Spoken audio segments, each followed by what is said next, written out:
Assalamualaikum warahmatullahi wabarakatuh. Perkenalkan kami dari kelompok 3. Di sini kami akan mempresentasikan tentang Konstitusi Undang-Undang Dasar Negara Republik Indonesia tahun 1945. Adapun anggota yang pertama yaitu Karis Angeli dengan NIM 112000097, yang kedua dengan saya sendiri Alif Alifia dengan NIM 112000419, dan yang terakhir dengan Lulu Andrini dengan NIM 112000415. Materi pertama akan dijelaskan oleh saya sendiri. Di bagian A ini ada konsep dan urgensi Konstitusi Undang-Undang Dasar Negara Republik Indonesia tahun 1945. Dalam hidup bernegara, dapat menemukan beberapa aturan yang mengatur bagaimana pemerintahan dijalankan. Misalnya, siapa yang menjalankan kekuasaan pemerintahan dan bagaimana kekuasaan tersebut diperoleh. Beberapa aturan yang sama sekali tidak berhubungan dengan cara-cara pemerintahan dijalankan. Misalnya, bagaimana aturan mengendari kendaraan bermotor di jalan raya dan bagaimana cara mencari keadilan jika hak dilanggar orang lain. Pada saat menemukan aturan atau hukum yang berisi ketentuan yang mengatur bagaimana pemerintah dijalankan, artinya telah menemukan bagian dari konstitusi. Konstitusi adalah seperangkat aturan atau hukum yang berisi ketentuan tentang bagaimana pemerintah diatur dan dijalankan. Oleh karena itu, aturan atau hukum yang terdapat dalam konstitusi itu mengatur hal-hal yang amat mendasar dari suatu negara.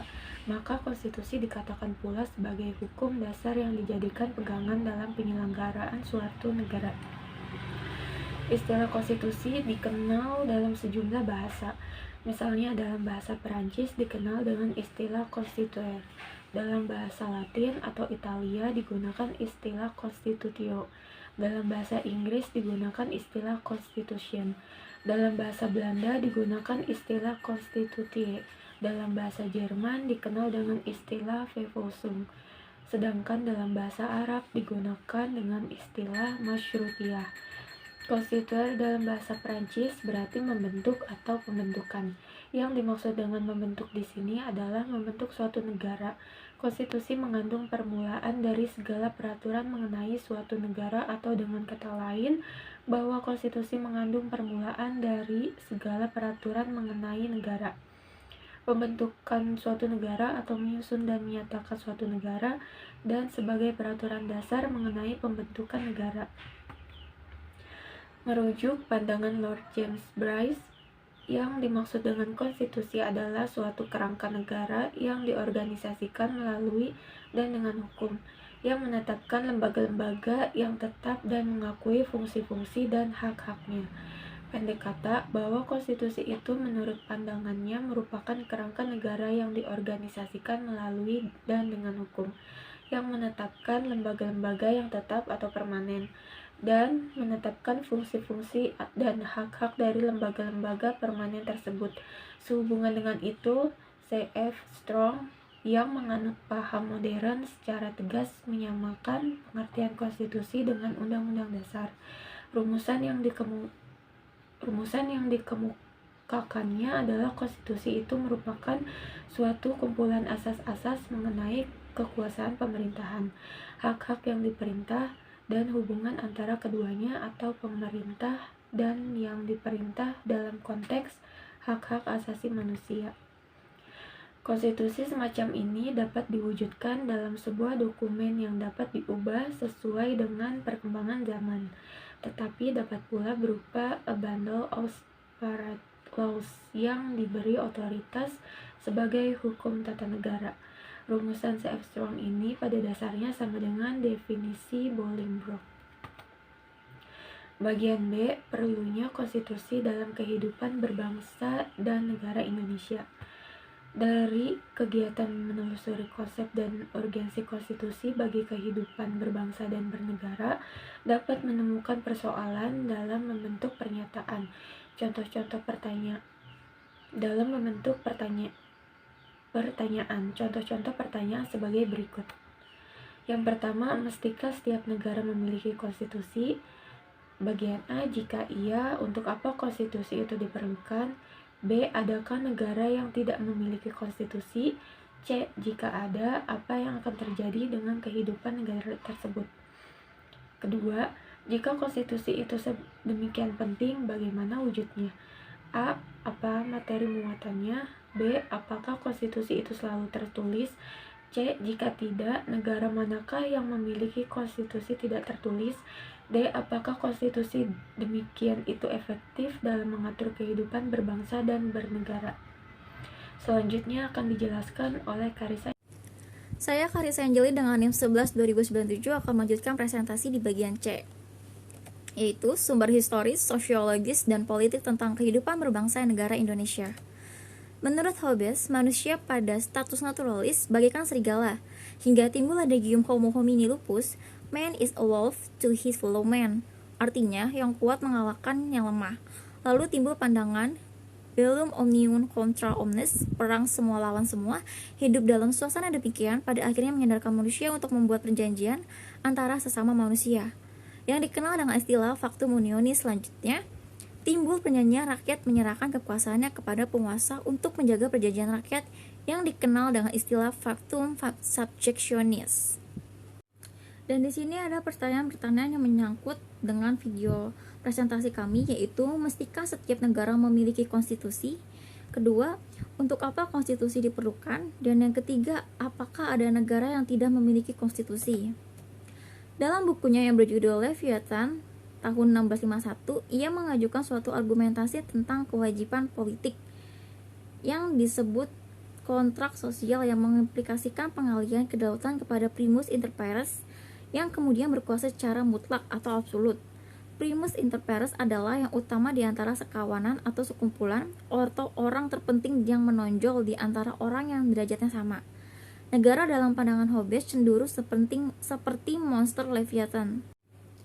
Pemikiran Hobbes tak lepas dari pengaruh kondisi zamannya, sehingga ia cenderung membela monarki absolut atau kerajaan mutlak, dengan konsep divine right yang menyatakan bahwa penguasa di bumi merupakan pilihan Tuhan sehingga ia memiliki otoritas tidak tertandingi. Louis XIV meningkatkan kekuasaan Prancis di Eropa melalui 3 peperangan besar, yaitu Perang Prancis-Belanda, Perang Aliansi Besar, dan Perang Suksesi Spanyol antara tahun 1701 dan 1714. Louis XIV berhasil menerapkan absolutisme dan negara terpusat.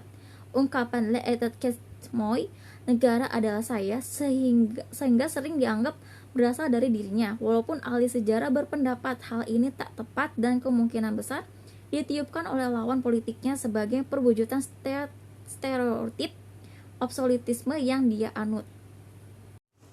Seorang penulis Prancis, Louis de Roffroy, bahkan mengaku bahwa ia mendengar Louis XIV berkata sebelum ajalnya, "Je m'en vais, my état demeurera toujours." Saya akan pergi, tapi negara akan tetap ada. Akibat pemerintahannya yang absolut, Louis XIV berkuasa dengan sewenang-wenang.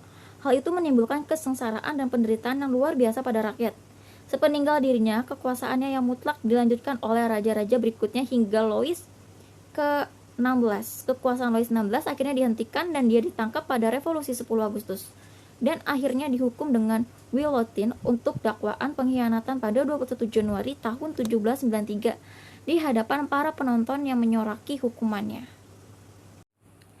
Gagasan untuk membatasi kekuasaan raja atau dikenal dengan istilah konstitusionalisme yang mengandung arti bahwa penguasa perlu dibatasi kekuasaannya, dan karena itu kekuasaannya harus diperinci secara tegas. Sebenarnya sudah muncul sebelum Louis XVI dihukum dengan guillotine. Dapatkah Anda menjelaskan peristiwa mana yang mengawali tegak sejarah tersebut? Coba arahkan ingatan Anda pada sejarah perjuangan dalam menegakkan hak asasi manusia atau yang dikenal dengan HAM. Dalam rentetan sejarah penegakan HAM, Anda akan menemukan beberapa peristiwa yang melahirkan berbagai dokumen HAM. Apakah Anda masih ingat dengan Magna Carta di Inggris, Bill of Rights and Declaration of Independence dalam sejarah Amerika Serikat, dan Declaration des Droits de l'Homme et du Citoyen di Prancis? Kembali pada pertanyaan mengapa diperlukan konstitusi dalam kehidupan berbangsa negara, tentu Anda sudah mendapatkan jawabannya. Jawaban terpenting atas pertanyaan tersebut adalah agar dapat membatasi kekuasaan pemerintah atau penguasa negara. Sejarah tentang perjuangan dan penegakan hak-hak dasar manusia, sebagaimana terumus dalam dokumen-dokumen di atas, berujung pada penyusunan konstitusi negara. Konstitusi negara di satu sisi dimaksudkan untuk membatasi kekuasaan penyelenggaraan negara dan di sisi lain untuk menjamin hak-hak dasar warga negara. Terdapat 12 aturan dasar yang terdapat dalam UUD NRI 1945. Yang pertama, pedoman bagi presiden dalam memegang kekuasaan pemerintahan di pasal 4 ayat 1. Yang kedua, syarat-syarat yang harus dipenuhi oleh calon presiden dan calon wakil presiden di pasal 6 ayat 1. Pembatasan masa jabatan presiden dan wakil presiden pasal 7. Pemberhentian presiden dan wakil presiden dalam masa jabatannya pasal 7A dan 7B. Presiden tidak dapat membekukan atau membubarkan DPR pasal 7C.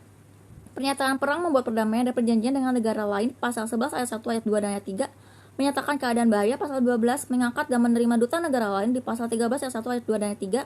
Pemberian garasi dan rehabilitasi pasal 14 ayat 1. Pemberian amnesti dan abolisi pasal 14 ayat 2. Pemberian gelar, tanda jasa dan lain-lain tanda kehormatan pasal 15. Pembentukan Dewan Pertimbangan pasal 16. Baik, di sini saya Lulu Andrini dengan NIM 11200415 akan melanjutkan presentasinya. Aturan-aturan dasar dalam Undang-Undang NRI 1945 tersebut merupakan bukti bahwa pembatasan kekuasaan pemerintah di Indonesia, seperti dikemukakan Lord Acton, power tends to corrupt and absolute power corrupts absolutely. Inilah alasan mengapa diperlukan konstitusi dalam kehidupan berbangsa negara Indonesia, yakni untuk membatasi kekuasaan perintah agar tidak memerintahkan dengan sewenang-wenang.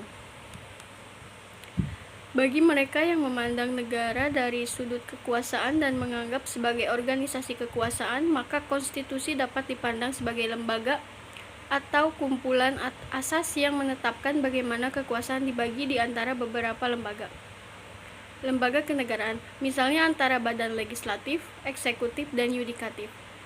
Konstitusi menentukan cara-cara bagaimana pusat-pusat kekuasaan itu bekerja sama dan menyesuaikan diri satu sama lain,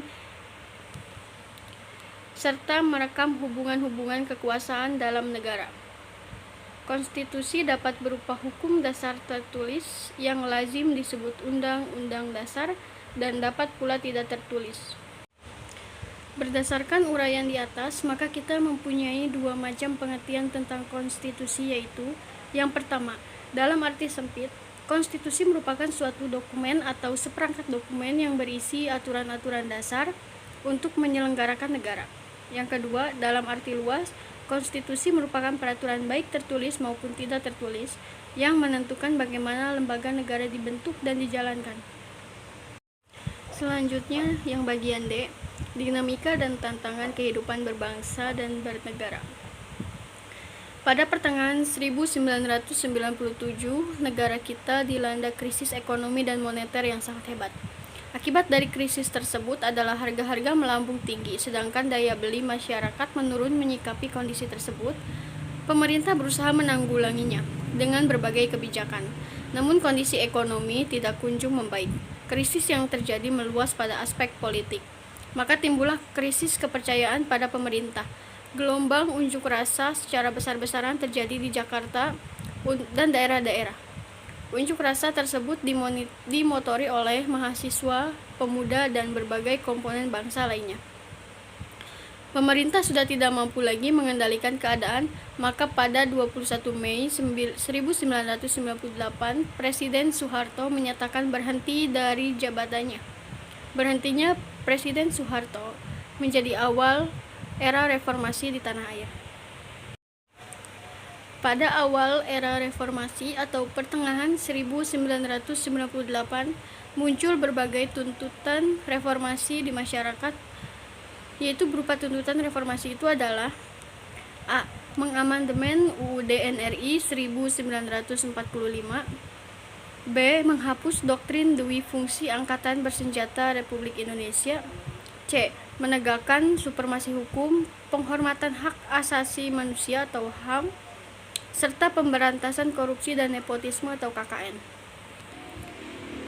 D. Melakukan desentralisasi dan hubungan yang adil antara pusat dan daerah. E. Mewujudkan kebebasan pers. F. Mewujudkan kehidupan demokrasi. Sampai saat ini, perubahan yang dilakukan terhadap UUD NRI 1945 sebanyak 4 kali, yakni pada tahun 1999, tahun 2000, 2001, dan 2002. Perubahan yang dilakukan dimaksud guna menyesuaikan dengan tuntutan dan tantangan yang dihadapi saat itu. Persoalan bangsa dan tantangan yang dihadapi saat itu tentunya berbeda dengan masa awal reformasi. Selanjutnya, bagian E. Kehidupan berbangsa negara Indonesia. Setelah disahkannya perubahan keempat UUD NRI 1945 pada sidang tahunan MPR 2002, agenda reformasi konstitusi Indonesia untuk kurun waktu sekarang ini dipandang telah tuntas. Perubahan UU NRI 1945 yang berhasil dilakukan mencakup 21 bab, 72 pasal, 170 ayat, 3 pasal aturan peralihan, dan 2 pasal aturan tambahan. Ada 6 pasal yang tidak mengalami perubahan, yaitu pasal 4, pasal 10, pasal 12, pasal 25, pasal 29, dan pasal 35. Hamid S. Atamimi berpendapat bahwa pentingnya suatu konstitusi atau undang-undang dasar adalah sebagai pemberi pegangan dan pemberi batas, sekaligus tentang bagaimana kekuasaan negara harus dijalankan. UUD NRI 1945 sebagai konstitusi negara Indonesia memiliki kedudukan sebagai hukum tertinggi dan hukum dasar negara. Sebagai hukum dasar, UUD NRI 1945 merupakan sumber hukum bagi pembentukan peraturan perundang-undangan di bawahnya. Dalam sistem hukum di Indonesia, lembaga negara yang berwenang menguji konstitusionalitas undang-undang terhadap UUD NRI 1945 adalah Mahkamah Konstitusi. Pengujian konstitusionalitas undang-undang adalah pengujian mengenai nilai konstitusionalitas undang-undang itu baik dari segi formal ataupun material terhadap UUD. Warga negara baik secara perseorangan atau kelompok dapat mengajukan pengujian konstitusionalitas suatu undang-undang yang dianggap bertentangan dengan UUD NRI 1945 ke Mahkamah Konstitusi. Baik, sekian yang bisa saya dan teman-teman saya sampaikan. Mohon maaf apabila ada kesalahan karena kami pun masih dalam tahap belajar. Wabillahi taufiq wal hidayah. Wassalamualaikum warahmatullahi wabarakatuh.